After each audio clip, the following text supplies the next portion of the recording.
Hi friends, hello, hi, how are you? I hope you guys are having an amazing day today. Hello, hi, welcome.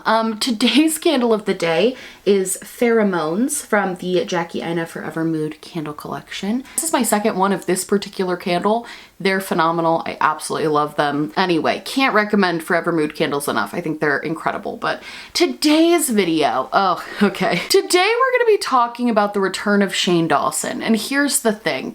I really gotta put here's the thing on like a coffee mug or something. I say it so much, but so Shane Dawson a few weeks ago came back to YouTube, and he came back with a 3-part sort of ghost hunting series. Now, initially when I planned on making this video and talking about all of this, my sort of plan was to go through point by point of his 3-part series and just like talk about it, review it kind of like how I review like YouTuber reality shows, like really just go all in on it. I decided not to do that. Number one, I decided that at this point, I feel like there are very few people that are neutral about Shane Dawson. And I typically fall not thinking he should have his platform anymore. I've spoken about that in a number of videos. If you want like a breakdown of the series, I would highly recommend checking out Nick DiRamio. He has 3 different videos that really break down not even so much just Shane's return, but break down the fact that Shane's videos can be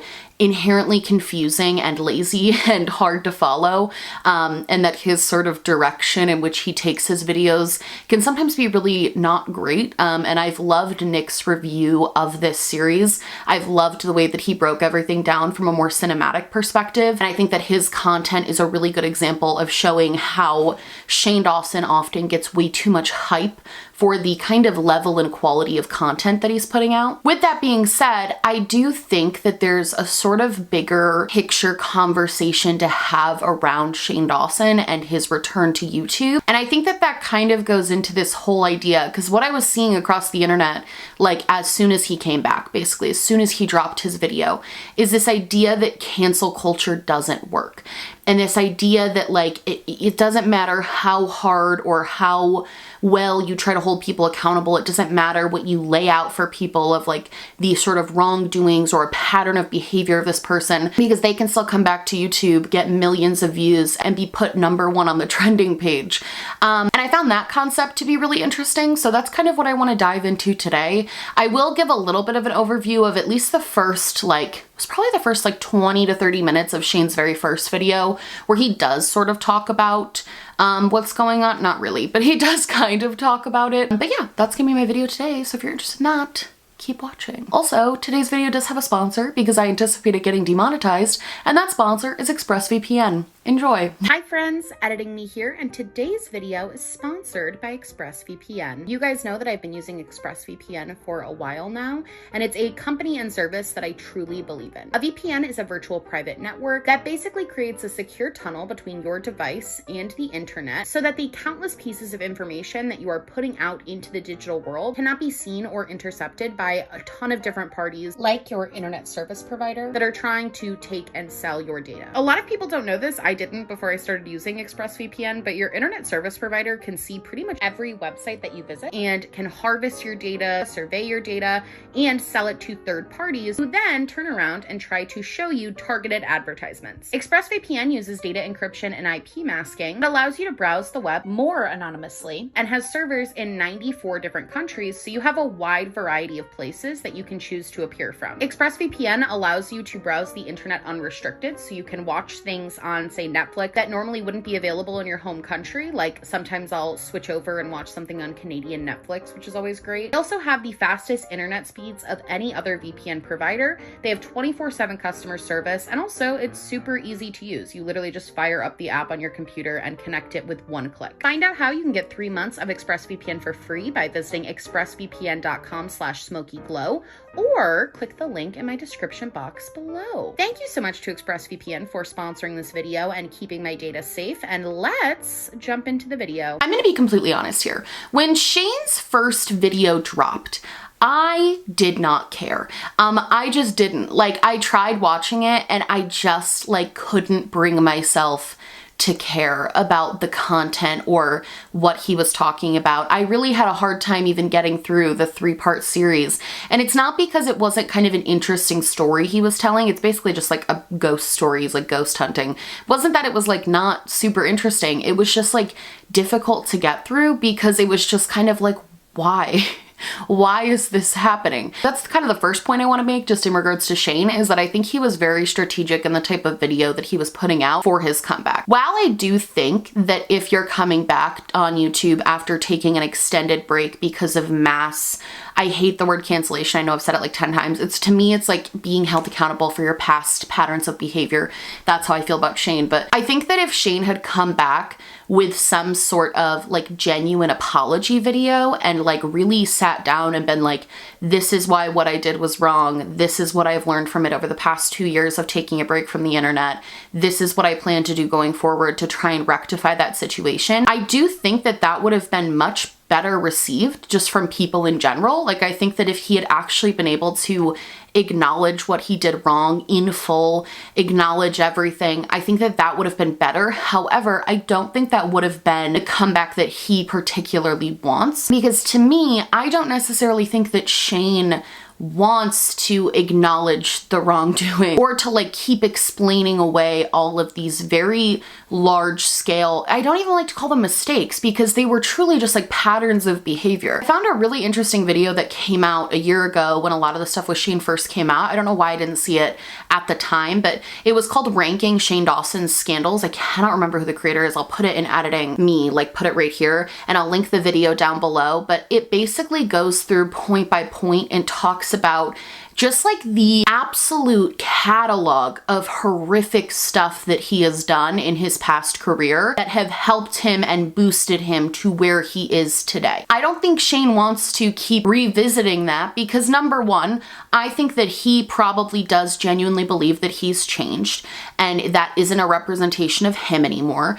And number two, I think he doesn't want to keep bringing it up because the more he brings it up, the more people are going to look into it and see how bad it is. Shane was very smart in the way that he took so much time off because a lot of people had a lot of time to sort of forget sort of the seriousness of the evidence shown against him and his past content. So many things happen on YouTube and so many different YouTubers get into so many different sort of scandals that everything starts to sort of blur together. And as people, we're all also just like living our own lives. So it makes perfect sense that a lot of people probably really forgot the majority of what he had done. So had he come online and brought all of that up again in the form of an apology, I think that he knew, while it might be in my opinion, like the right way to handle that, he also knew that it might be more detrimental to his career. To bring all of that up again, I think wouldn't have made sense for what he wanted to do, which is to just start posting again as if nothing really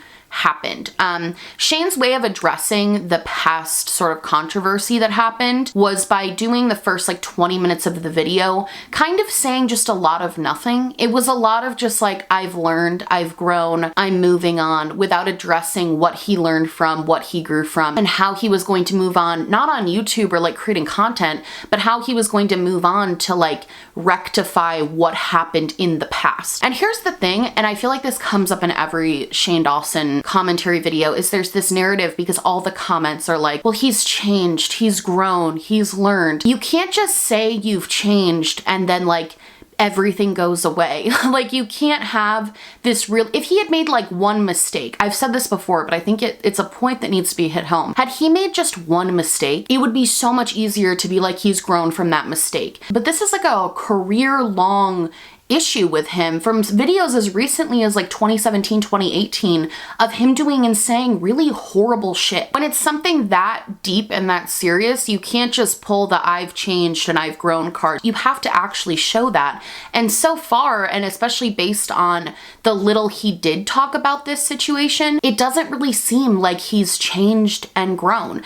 And then immediately after talking about that, he basically jumps right into what was some of his most popular content, which is the conspiracy theory and ghost hunting videos. People used to love and adore that type of content from Shane, and I think sandwiching in this sort of acknowledgement of a problem with this very popular content as a way to, it's almost like a deceptive magic trick. Like, you know how magicians want you to look this way so that you don't see what's happening over here? That's basically how this entire series felt for me, was just him trying to redirect his audience's attention away from all the things that he had done and focus more on what he wants to continue to do, which is these types of series videos. And I have to say that that sort of deception and that sort of calculating nature and the way that he came back is really just a slap in the face to every marginalized community that he offended with his, I don't even want to call it humor because it wasn't, with the sick things that he did. It's such a slap in the face to those communities. And everybody being so ready and quick to forgive him is a slap in the face to those communities. I was listening to a podcast and I think that this is like such a good point. And I know that they were talking about it in terms of politics. It was a podcast with like Jon Stewart. And basically the analogy was, there's this old like tale, it's the emperor's new clothes, where the emperor gets these new clothes, but in reality he's just naked. And he walks around the streets with all of his adoring fans and he's like, these are my new clothes. Like, they're so fancy, they're so like amazing and awesome, and like, this is my new outfit. The people that follow him, the people that adore him and love him are like, oh my God, I love your new clothes, even though he's literally just naked. And then all it takes is one little boy in the crowd who points at the emperor and he says, you're naked. Like, this guy's just naked. He's not wearing new clothes. It takes one person to see through that illusion.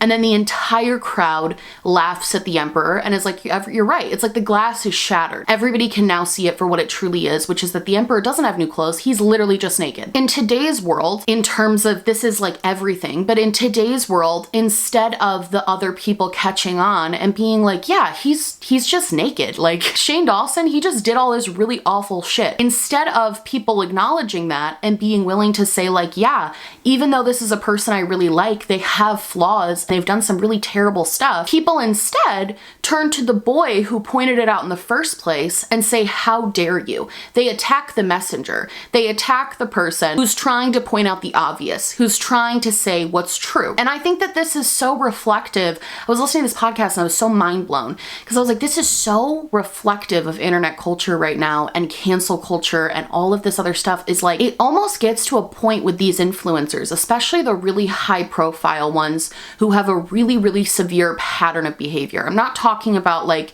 people just messing up. I'm saying like really severe patterns of behavior of abuse and hurt and pain caused. It's almost like their fans are unwilling to see what is true and would rather attack the source that it's coming from instead of looking inward and saying, this person that I have this parasocial relationship with, this person that I love and admire and respect, they might not be a good person. It's so much easier to attack the source than to come to terms with the fact that someone you really like is not a good person, or at the very least with Shane Dawson, did not use his platform in a responsible way and used his platform for years to actively cause pain to marginalized groups and communities. I think that there's a lot of people who knew that this sort of Shane Dawson redemption arc was coming, that this comeback was coming, that he was going to be putting out new content. And I can understand why the people who fought the hardest to have these things heard and the people who tried their hardest to make sure that influencers like Shane Dawson were held accountable, I understand why it's hard and discouraging. And it's like, why are we even doing this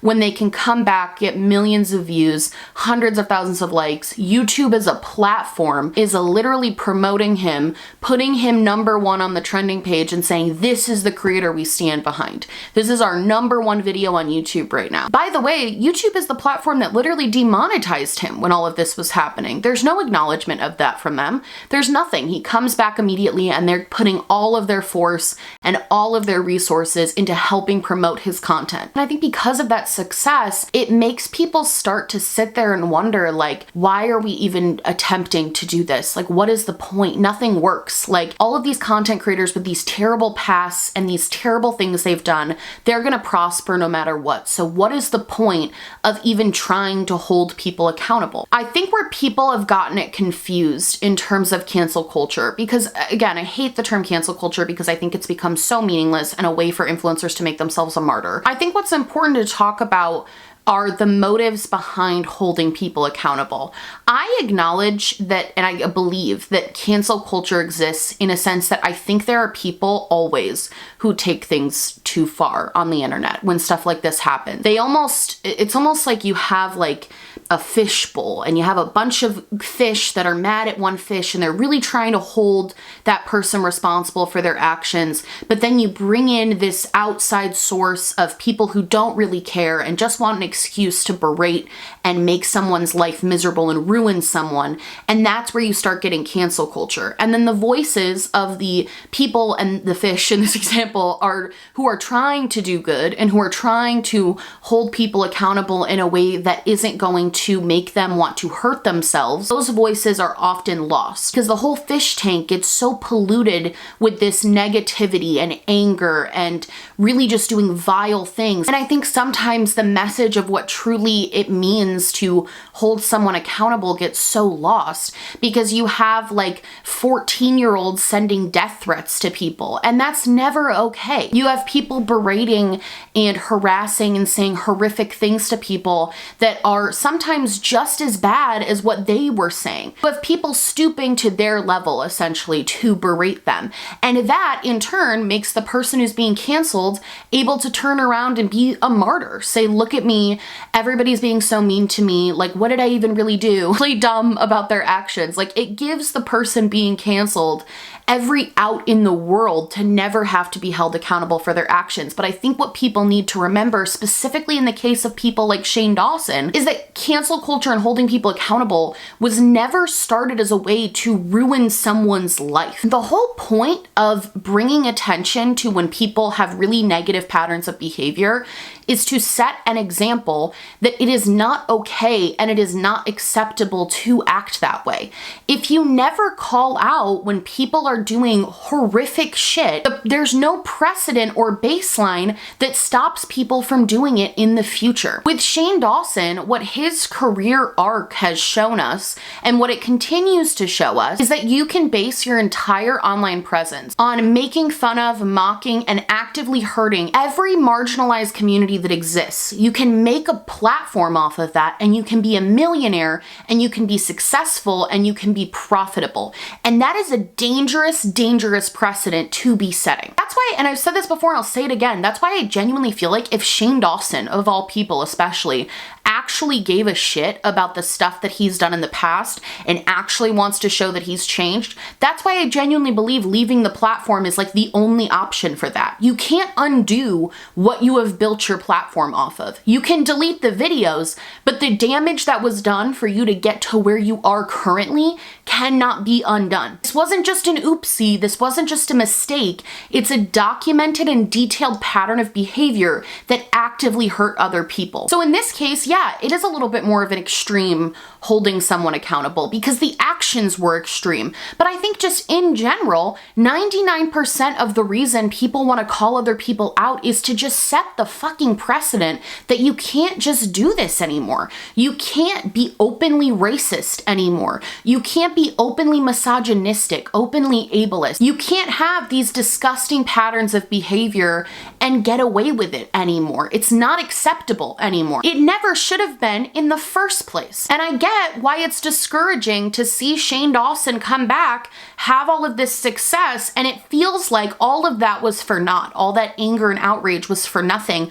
But what I'd like to point out is that there have been examples and cases where holding people accountable actually has worked. Even if you just look at James Charles, he is still getting like 1 to 2 million views a video, which is still in YouTube terms, like obviously that's very good. If you look at the views he was getting before he got called out for this really horrific pattern of behavior, they were in like the 7 to tens of millions of views. He's facing a serious views drop right now. He's no longer able to work and collaborate with other celebrities, which before all of that happened was his major source of views, was collaborating collaborating with these massive A-list celebrities. He had like Lil Nas X, Kylie Jenner, Doja Cat. He had all these really successful people on that were helping to boost his views. And now that avenue to get revenue has been cut because people know that associating with him is co-signing that behavior. And we're going to talk about influencers co-signing behaviors in a second because I think this is another important point to this. Jeffree Star is another good example of someone who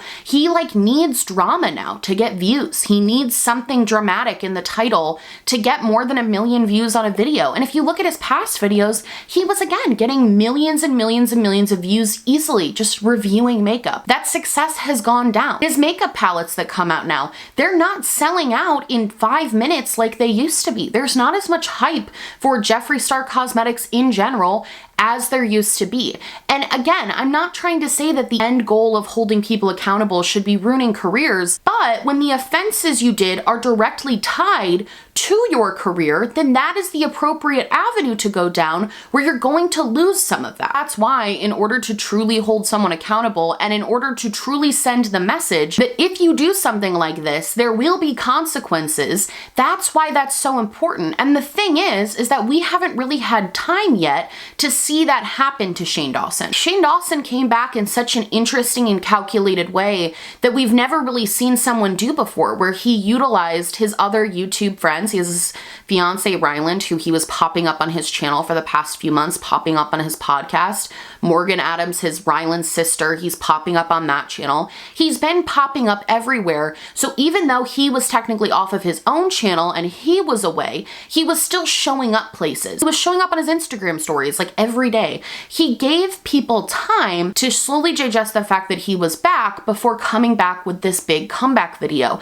And I think that that sort of kind of quasi-visibility where he was like sort of visible and sort of on YouTube, but sort of not in a way, so it really helped him having so much success coming back because his core fan base who don't care if he's done all of these things were able to still see him and get excited and hyped for a return of Shane Dawson. I genuinely think that it's almost been too soon to fully tell the extent of what this will do to Shane. The likes to dislikes on his video, he does have higher likes, but he still had 74,000 dislikes on his first video coming back. And also, if you look at the views comparatively between this series, where his first episode got 5 million views, but the last one only got about 2 million, which again, it seems like a lot, but comparatively to Shane Dawson's previous career, this is showing that this has been a hit. And more so than that, it's showing that if you do these things, you cannot get away with it and still have the same level of success that you once did. And that's a really important message to get behind. I know that when you see things like 5 million views on a video, it's hard to be like, well, there's no consequences for anything. But it's important in these situations especially to see these sort of patterns and see like, yes, this isn't for nothing. A person can't just do whatever the fuck they want and not face any sort of repercussions for that. Another point that I really feel like is important to make in this video is kind of, and it's really hard. It's hard because with this particular section of the video, I get where it's difficult, and I'll explain kind of what I'm about to say. But I think the more concerning thing to me is not necessarily the fans that have formed parasocial relationships with these influencers and want to see them succeed and want to watch their content. That's not even really what concerns me. I think what concerns me is the way that YouTubers in general have this sort of culture of silence around when another YouTuber gets canceled. This culture of not speaking out about things, not holding people that they might be friends with in real life accountable, actively like promoting and hyping them up when they come back or do things. And this is in all genres of YouTube, where I feel like a lot of different creators just like stick by people even when morally they know it's not the right thing to do. Like, for example, you have James Charles posting an Instagram post, and underneath that post, you have people like Manny MUA, Lil Nas X, Joey Graceffa, Makeup by Ariel, Gigi Gorgeous. I mean, like the list goes on. You just literally look for blue check marks on these people's posts, and you'll figure out who's still supporting people who realistically they know have fucked up and have done shit that doesn't warrant them being supportive of them, especially publicly. I think what's interesting about it is on a human level, I get it. Because on a human level, you know a person in real life, and the way that we hold people accountable on the internet is very, very different from the way that we hold people accountable in real life. Like, that's just a fact. If I found out my friend did something horrible and disgusting, I would not jump on Twitter and like make an expose video about that person. Like, I wouldn't approach it from the level of trying to like condemn them. I would approach it very, very differently. Would it still be a positive outcome for that person? Probably not, but it would be approached very differently, and it would come more from a place of trying to learn and understand than it would from trying to hold them accountable, because as human beings, that's how we work in relationship. But on the flip side, I think what influencers often forget when they do things like support these people is they forget that they also have millions of people who are looking to them, who are saying, well, if this person, like if Manny or Joey Graceffa are saying that all of this is okay, then that must mean it's okay because they know him in real life. You can know people in real life who have done horrible things and still want to help them and like help them through it, while also not encouraging your millions of followers to go follow, support them, buy their merchandise, watch their content. And honestly, what this ends up creating is, especially as just a viewer of all of this, it creates this very weird culture of silence where it feels like you know that these influencers know what's going on. You know that they know what this person has done, but they're like unwilling to publicly condemn or talk about it at all. And I think that that really contributes to a lot of the problems here. Personally, I actually understand the silence thing. I understand not wanting to make a statement or not wanting to speak on this or not wanting to get involved. I do understand that. Like, from a human perspective, I can understand that. What I can't understand is the public support for people who have done horrible things. You know have done horrible things, and you are still choosing to promote them anyway. And I think that that contributes a lot to the problem that we're having on the internet right now, where it feels like no matter what you say or no matter what evidence you show, nothing will ever change amongst this influencer culture of people just having each other's backs and refusing to hold the other person accountable. At the end of the day, if you're watching this video, you probably fall into one of two categories, which is you either love Shane, you don't care what he did, and you're gonna watch him no matter what, or you don't like him, you hate his comeback, and you wanted to hear me roast it for 30 minutes, however long this video ends up being. Most people at this point in time have made up their mind about these individuals that we talked about in this video. They've made up their mind about people like James Charles, Jeffree Star, Shane Dawson. They've made up their mind of whether they're going to support that person anymore or not. Because when you watch someone's video, that's what you're doing. You're monetarily supporting that person. You're putting money into that person's pocket. So most people have already made up their mind on the issue. The reason I wanted to make this video and the reason I wanted to hammer this point home is that I don't agree with the statement that it doesn't work. I don't agree that all of this is for nothing. I don't agree that holding people accountable is for nothing. I think that it's working exactly how it's supposed to, which is that these people are still going to exist. You can't just wipe away their existence, and that also was never the point in the first place. They're having consequences for their actions, and not only that, you're teaching the next generation of content creators that the actions that they were displaying aren't acceptable, and that if you do them, you will also be held accountable. The only way we've ever progressed as a society is by doing things like this. It's by having people be held responsible for their actions. It's important to show that on the internet, in this space, in the YouTube space, where so many people have similarly aligned morals, that you won't prosper with those harmful actions anymore. And I think that that is the point that I would like to make about Shane Dawson's return, is that I think it was effective. Just based on views, based on consequences, like I genuinely do think it was effective to the extent that it was going to be effective to. And yeah, also the videos were not that good. I'm not trying to be a dick, like I get it. I was obviously going in with a bias, and honestly that's why I'm glad I didn't break it down, because I think my bias would have really heavily shown. It already did in this video, but trying to break down the series from like an unbiased perspective was not happening because I just didn't like it.